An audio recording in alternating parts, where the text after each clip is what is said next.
seperti itu, nanti kalau pupuk pemerintah nggak laku gimana?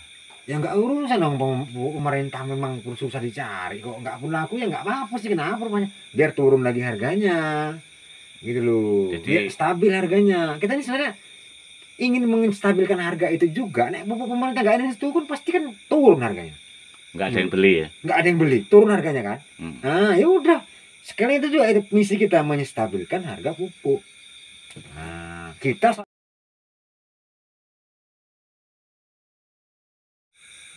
kepada teman-teman YouTube, saya mohon dukungannya untuk share, like, komen, dan juga subscribe-nya untuk video ini.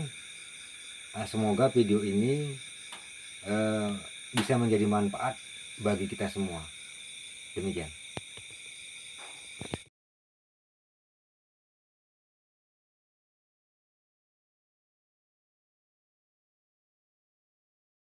Menurut sampean, satu lagi, sampean kan termasuk petani sawit.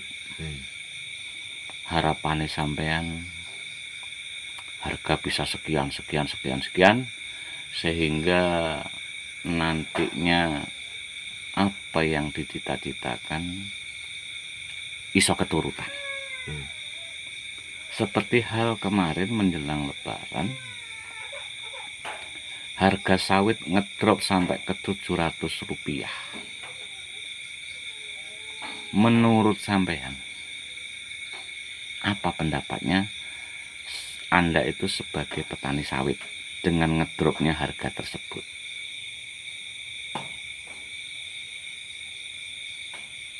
Apakah merasa kecewa? Atau mungkin ada yang bisa dikatakan itu disalahkan, salah siapa? Nah, itu yang pertama, perasaannya sampean dengan harga yang sampai turun 700 rupiah itu, perasaannya sampean gimana?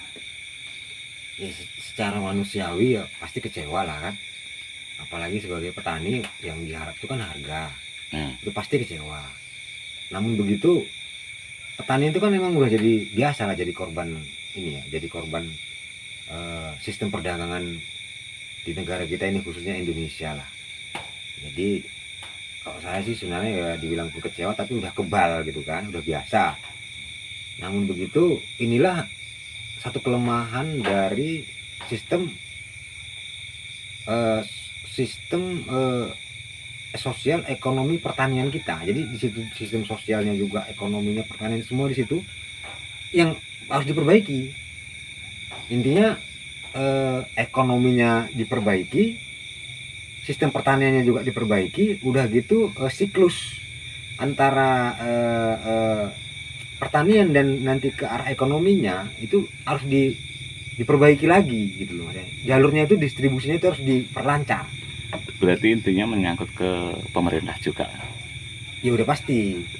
Ya maksudnya karena walaupun petani itu yang nampaknya kecil, tapi suatu negara tidak mempunyai petani itu gimana ya, pasti akan pincang, perekonomian juga nggak akan lancar.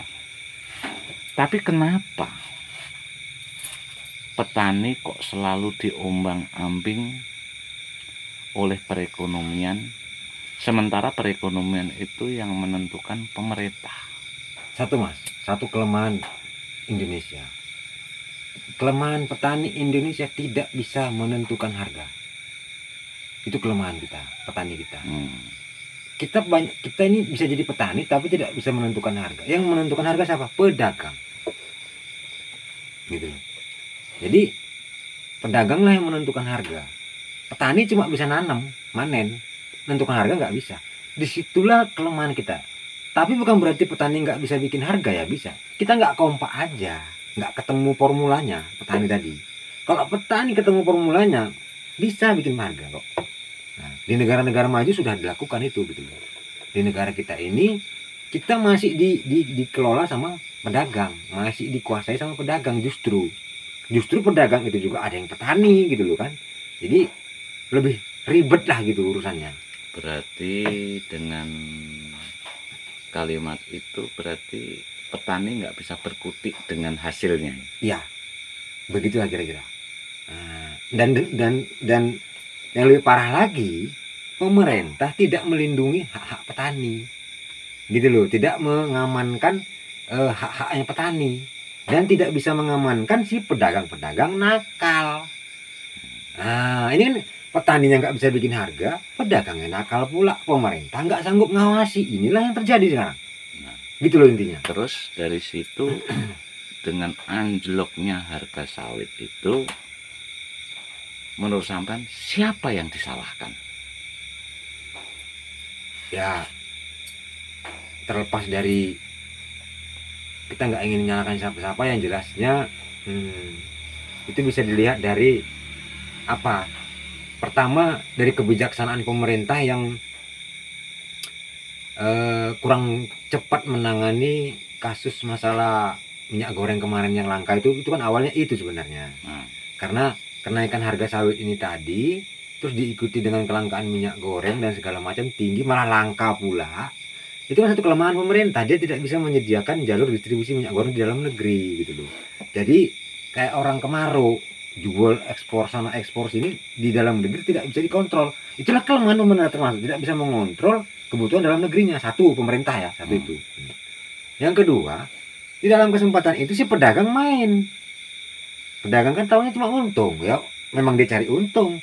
Kita nggak bisa nyalahkan pedagang juga karena emang prinsipnya untung. Ya. Nah, jadi begitu terjadi gejolak segala macam, mereka di samping pejabat tadi, di samping pemerintah, memanfaatkan kebijakan pemerintah untuk mencari untung lebih besar. Karena lucunya satu, pepatah mengatakan ayam mati kelaparan di lumbung padi. Ya itulah kejadian kemarin. Itu kan lucu. Kita itu sudah hidup di tengah-tengah minyak, tapi bisa kelaparan minyak. Berarti dengan kalimat kemaruk, berarti karena gila sama uang, nggak mikirkan perut. Ya, sangat-sangat tragis. Betul, memang tragis. Nah, terus kalau sudah seperti itu, tapi gini ya, ini petani pun ada salahnya juga, gitu loh. Di mana salahnya? Nah, salahnya penjagaan kualitas atau mutu standar, mutu standar hasil pertanannya itu nggak bisa dijaga petani kadang-kadang. Itu satu kelemahan menurut saya kan. Jadi kita nggak bisa nyalakan orang lain aja, tapi kita sendiri pun sebenarnya petani ini banyak kelemahannya juga. Dia tidak bisa menjaga kualitas hasil produksinya tadi itu, bahkan kadang-kadang dia nakal juga, yang dicampur ini dicampur itulah, banyak gimana ya, ada kata yang seperti kalau sawitnya ada buah mentah pun dipanen gitu ya, buah busuk pun dijual juga, diikutkan juga. Jadi petani pun nakal juga, petani Indonesia pun banyak yang bandel juga gitu. Jadi kita nanti nyalakan pedagang aja ya nggak juga sih, wong petani ini manusia juga gitu. Terus setelah itu apa harapannya sampean tentang harga sawit ini dan kelanjutannya, termasuk mungkin larinya ke pupuk, mungkin larinya ke obat-obatan dan lain sebagainya, itu harapannya sampean apa? Ya, harapannya harga stabil. Menurut sampean stabilnya itu, menurut sampean itu kisaran harga berapa sampai harga berapa? Kalau bicara sebelum naik harga sawit 3.000 ya, stabilnya harga itu kalau sama saya itu 2.000 udah stabil. Sudah stabil ya? Tapi dengan pupuk, dengan harga yang kemarin ya, sebelum naik 3.000 dia, sebelum harga sawit ini 3.000, pupuk itu kan masih harga 145 ya per karungnya. Pupuk apa itu? Ya pupuk urea, pupuk kasek, pupuk Ponska. subsidi lah. Oh, yang subsidi. Jadi kalau pupuk harganya masih segitu, harga sawit itu 2.000 standarnya aja, itu udah stabil, itu petani udah dapat, itu udah ketemu dia gitu loh. Tapi dengan harga pupuk yang sekarang seperti ini, terus dengan harga sawit yang seperti ini, itu menurut sampean Gimana? Masuk apa enggak? Kalau harga dia standar 3.000, pupuk mahal seperti sekarang ini pun sebenarnya masih dapat petani. Masih dapat. Cuman tipis. Ya, cuman tipis. Udah gitu ditakutkan gitu ya. Suatu saat nanti harga buah CPO, harga sawit tadi turun, si harga pupuk nggak bisa turun loh, tetap. Di situ petani kenanya gitu loh. Nah, terus dengan informasi demi informasi harga pupuk yang seperti ini, tuh kira-kira harga sawitnya menurut sampean itu standarnya harus berapa? Tidak boleh di bawah 3.000 ke petani. Nah, maksudnya mungkin apa harapannya sampean dengan harga pupuk seperti itu tuh antara 3.500 sampai 4.000 atau mungkin 4.000 sampai 5.000 atau gimana? Ya itulah, tidak boleh di bawah 3.000. Dia harus di atas 3.000. Itu bisa dikatakan dibandingkan dengan harga pupuk udah masuk. Udah ketemu lah. Wis entuk untung lah petani. Iya, iso guyang-guyu ngono ya. Udah ada lebih dari sisanya lah gitu. Anake njaluk jajan iso nukokke. Iya. Beli pupuk pun dia sanggup udah, walaupun piro pupuk piro tetap dituku karena duitnya eneng. Walaupun dia belinya itu nanti dikit-dikit atau gimana tetap sanggup, ada kemampuan beli gitu loh. Nah, enggak pun dia beli pupuk yang mungkin yang kompensasi yang butuh pupuk kandang kayak pupuk apa, tapi duitnya ada. Itu gitu loh, kemampuan beli ada gitu, daya beli ada gitu. Itu intinya gitu. Gitu. Ya. Kita sebagai petani palingnya cuman bisa berharap pemerintah itu perhatian sama petani, intinya kan seperti itu ya. Jangan cuman menarik keuntungan negara saja, tapi juga pikirkan petani yang di bawah ini. Itu seperti itu intinya kan kayak gitu. Sebenarnya pupuk itu pun bukan masalah yang serius sih bagi petani. Kalau menurut saya itu masih bisa diakali atau masih bisa dikelola masalah pupuk itu kalau petaninya itu kreatif. Persoalannya petani kita ini pun mainnya instan sekarang. Ini nggak ngangge urea, nggak marem, nggak ngangge Polska, nggak marem. Padahal sumber-sumber pupuk kita banyak, gitu loh. Sebenarnya itu yang perlu dikaji itu sebenarnya, gitu loh. Lah diuyui tiap batangnya ngopo? Satu, itu solusi tuh, gitu loh.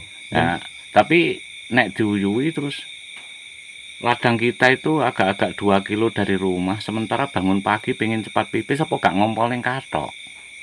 Dikumpulkan neng jerigen sih, ditaruh di ember dulu, dikumpulkan dulu. Nanti terapinya atau apa penerapannya itu entah seminggu sekali atau 2 minggu sekali baru disiramkan. Itu masih bisa ditambah lagi dengan mungkin dari ternak atau kita ya ngomong dari subsisten bisa kita kelola. Kenapa sih semuanya nggak ada masalah kok. Iya sih, orang setahu kok di Medan itu ada istilah Cina kebun sayur, pupuk itu kabeh kok.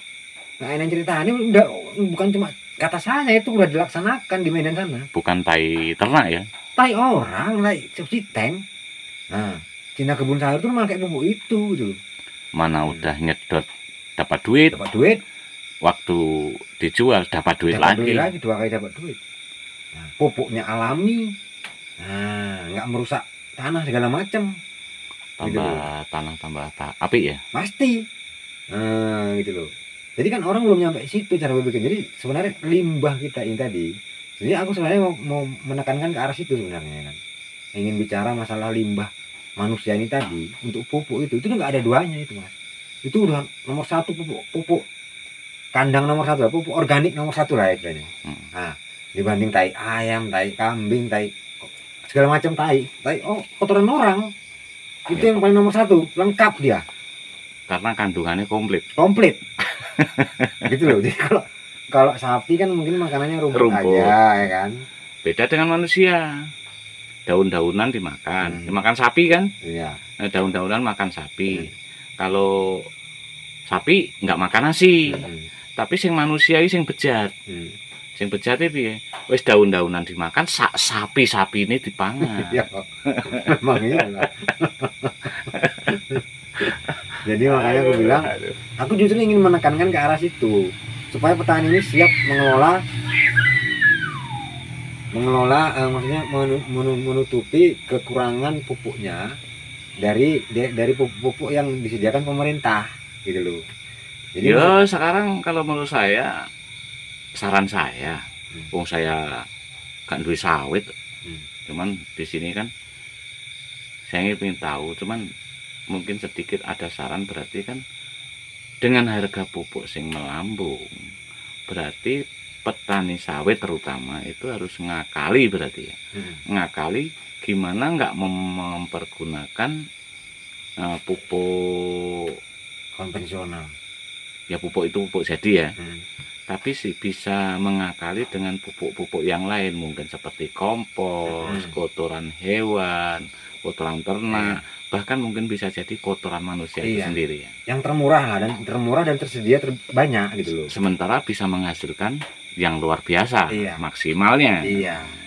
Kalau aku sih nggak bilang kita nggak harus pakai pupuk konvensional ya. Pupuk konvensional tetap harus dipakai sebagai tambahan. Apa ya namanya? Ada istilahnya, lupa aku. Pokoknya itu tetap harus dipakai supaya untuk menetralisir aja, dia itu untuk melengkapi gitu. Jadi urea, nitrogen, fosfor, kalium itu memang harus ada gitu loh. Apa termasuk itu pengecut? Enggak, itu bahan pokoknya itu. Oh gitu. Jadi pupuk itu nitrogen, fosfor, kalium itu adalah bahan pokok makanan. Jadi kalau manusia itu sama kayak karbon, lemak, protein gitulah, kira-kira gitu. Cuman umpama nih, sawit itu nggak usah dipupuk yang konvensional itu, tapi ya dikasih pupuk buatan seperti kotoran ternak ataupun kotoran manusia. Apakah itu menurut sampean beda dengan kalau dikasih pupuk yang konvensional? Ya beda dari penyerapannya dan reaksinya. Dia kalau pupuk konvensional itu lebih cepat penyerapannya dan reaksinya, getaan lah berarti. Iya, tapi kalau dia pupuk yang organik sifatnya lebih lambat reaksinya dan penyerapannya. Tapi kan awet.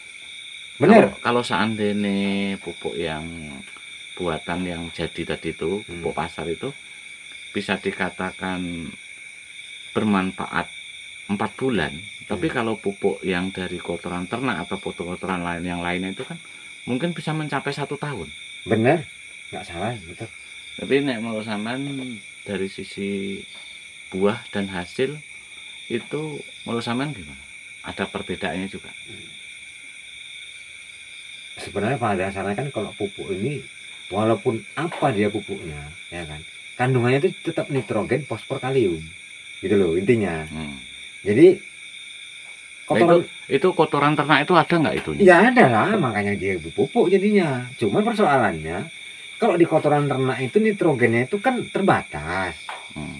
Jadi sekarung nitrogen umpamanya kalau dia urea itu 46%. Di pupuk jadi. Di pupuk jadi urea umpamanya. Tapi kalau dia di tai ayam nggak nyampe, mungkin cuma 2% gitu loh bedanya. Cuman di pupuk tai ayam tadi ini dia bukan cuma nitrogen aja yang ada fosfornya juga dikit. Ada kaliumnya, ada kalsiumnya. Gitu loh. Ada aluminiumnya. Gitu loh, lebih lengkap.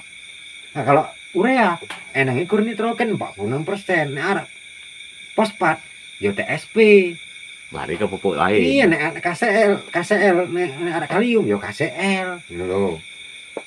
Berarti intinya kalau pupuk jadi itu ingin yang nitrogen, kalsium dan lainnya berarti harus beli pupuk ini dan pupuk ini. Sementara nek kotoran ternak semuanya sudah masuk di situ. Cuman jangan kandungannya beda. Cuman jumlahnya terbatas sedikit gitu loh dia. Kadang-kadang kalau cuman itu aja yang diterapkan nggak mencukupi untuk tanaman itu gitu loh.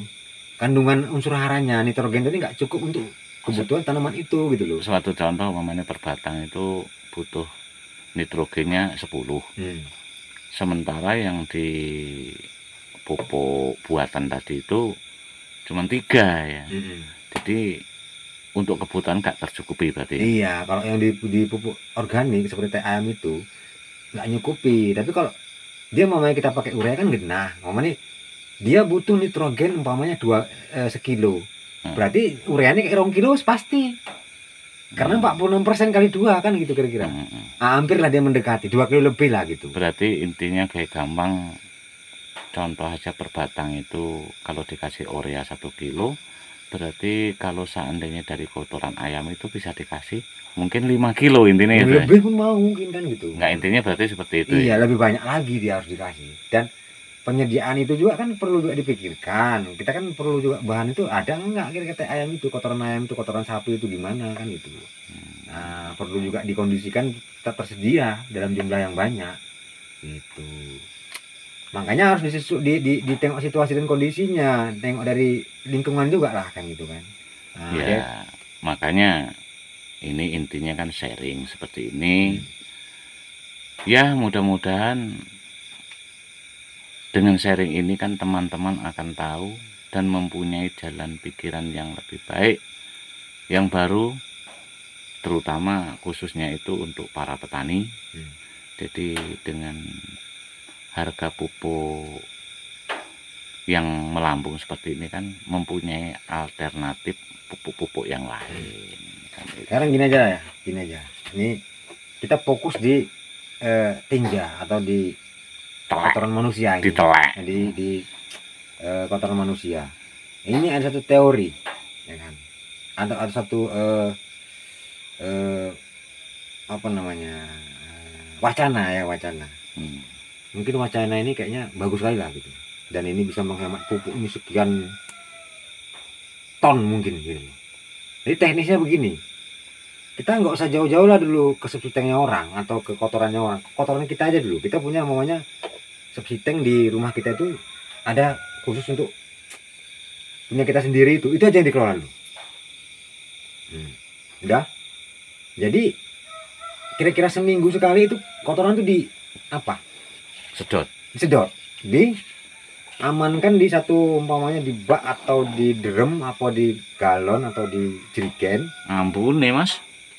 Ya ditutup karena perlakuan lain gitu loh. Maksudnya kan ya pertama ditutup. Ya kalau masalah mambu, semua mambu orang kentut aja bau gitu. Jadi semuanya bau, teh ayam pun bau, orang urea punya bau, kabeh bau mas. Jadi itu bukan alasan lah gitu. Maksudnya kalau bau ya pakai masker bisa. Cuman sebanding dengan kita nggak bayar loh. Cuma guru mambu orang bayar kok.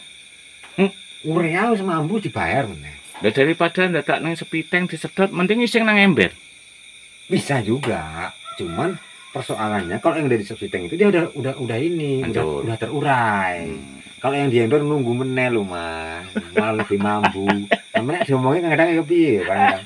Alah suka ngeletek. Nah, jadi ditampung dulu dia di satu tempat wadah. Itu nanti kita diamkan dulu supaya baunya pun agak kurang. Tambah nanti kita kasih perlakuan, umpamanya kita kasih kapur atau gimana ya kan, kasih tambah garam atau gimana, nanti tergantung situasinya lah kan. Nah itu nanti udah kira-kira udah aman, itu tinggal bawa itu naik kereta, naik motor itu pakai ancak, tinggal ngecer kilo, gampang ya nih. Kok orang minggu meneh penuh nih kan, terus tangi keduk meneh, timbo meneh, sedot lagi, gitu aja udah terus. Nggak kurang, gue nih tangga nih. Waduh. Nah, tangga nih seneng malahan kok. Anu sepitengnya kosong lagi. Iya. Nah, nek kurang meneh, cuk tuku tangki khusus sedot subsiteng. Nah, itu teorinya itu. Modal meneh. Ya, itu kan kalau udah kita udah inilah, udah maju lah usahanya ya kan. Ya, tapi itu nggak perlu dipaksa kali lah kalau memang cukup kayak tadi aja untuk apa konsumsi sendirilah pribadi. Waduh, gitu. Konsumsi tai ya. Maksudnya konsumsi untuk kebun sendiri loh mas. Jadi terus menurut sampean dengan cerita ataupun sharing iki, sarane sampean untuk para petani khususnya, sarane sampean piye? Petani itu harus bisa memberdayakan dirinya sendiri sebagai petani yang mandiri. Itulah. Nah, caranya mikir. Nggak tahu nanya. Nah iso mikir. Iya kan kalau nggak tahu kan nanya. Udah dipikir nggak tahu juga kan? Nanya. Nanya ya sharing. Kalau ada yang ditanya. Yang sekarang kan banyak sih mas. Ini kan acara-acara apa ini kan sharing ini banyak sih di YouTube di mana. Nah ujung-ujungnya tanya Mbah Google. Iyalah ya nggak masalah juga sih. Tapi kan tetap juga kan ada jalurnya gitu. Ada Ya makanya seperti itu. Ini tujuannya sharing, supaya kawan-kawan itu bisa membuka hati dan pikirannya, supaya kedepannya mendapatkan solusi dan mendapatkan hasil yang lebih maksimal dengan cara mengurangi biaya produksi. Nah, itu tadi. Khususnya pupuk. Iya, intinya ya khususnya juga ini untuk petani. Jadi dengan sharing ini kan ya, siapa tahu. Ya, jadi saya juga ingin bilang bahwa saya ini bukan mengatakan untuk orang aja. Ini saya lakukan. Nah, gitu. Ya harusnya karena berani ngomong itu karena ya bisa dikatakan harus menjalani, sudah memberikan contoh dulu. Kan. Ini saya sudah lakukan, tapi untuk tingkat air seninya, kotoran cairnya, saya sudah lakukan. Saya kumpuli. Tai ini burung berarti. Belum itu akan menjurus ke situ. Saya masih mikir juga ini cara ngolahnya gimana gitu loh. Maksudnya untuk menghindari hal-hal yang tadi seperti bau segala macam, kudu bongkar tank disik lah macam kan gitu kan. Nah, itu yang perlu masih saya pikirkan. Kalau cuma nampungnya air kencing itu udah saya lakukan dari dulu dan terbukti memang. Itu makanya saya sampaikan juga kan, sarannya sampean untuk petani kedepannya itu seperti apa dan bagaimana. Yang jelas yang gampang untuk mengurangi pupuk, sisto anak bojomu nek nguyuh ki kon neng ember ditampung kencing aja dulu. Kok saya yang teleknya atau taiknya jangan dulu, kencing aja dulu. Kuwi sudah mengurangi pupuk itu saking banyaknya. Pupuk kita mengurangi biaya pupuk. Ditampung semua. Kalau kita sendiri lambat, bisa tapi lama. Tapi kalau satu keluarga kencingnya ditampung semua, cepet. Syukur-syukur dengan tetangganya ya. Nek gelem, tapi tangganya pun mungkin ngerti dia. Ngapain kayak kita? Kayak radang gede pasti nih. Nah. Ya nyari koyo aku sing gak punya sawit. Oh iya, itu bisa. Mau tinggal bayar mau liter piro. Jadi intinya ujung-ujungnya apa? Air kencing manusia pun laku. Itu loh maksudnya, pemberdayaan. Nah, sampai ke situ arahnya nanti. Jadi kita jual kencing kita pun laku.